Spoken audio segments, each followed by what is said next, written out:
Hi, my name is Jürgen Hohen. This is a Salesforce Marketing Cloud Journey Interaction Studio overview. It's actually really cool, but once you have the basic understanding, these tools are all the same pretty much, right? So let me go. Let's do this. So the first thing is you go to Setup. What is the setup in Salesforce Marketing Cloud telling you? Well, first off, on the left-hand side, you can see the platform tools, the apps, Google Analytics integration. You can have other integrations, Eloqua, etc. Install packages, audience, a Salesforce integration. Then you see the feature sets, the content, Email Studio from the address management, sender profiles, delivery profiles, send classifications, etc., etc. And you can even have URL expiration. And then Email Mobile Studio, where you can handle SMS down there. And what is this telling me?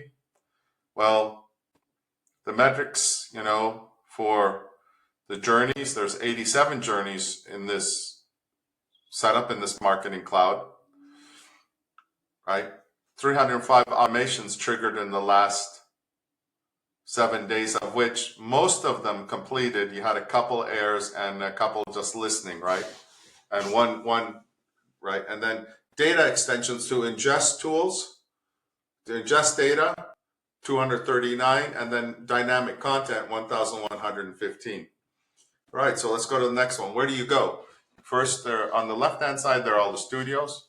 On the right-hand side, there's the builders, Einstein, and then there's calendar and campaigns. Just go to Journey Builder. And in Journey Builder, then you go to, this is where how is a journey going to be entered, right? What are you going to put in? Where's the source? Could be a contact. Could be a database event, right? Like a lead gets over 360 days old.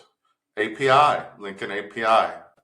Could be Salesforce data, cloud pages, community. There's a ton of things you can do.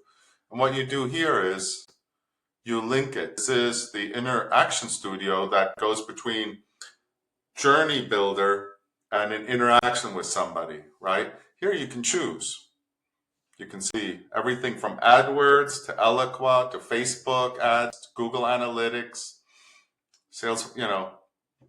Salesforce, Silverpop, Selligent, Message Studio.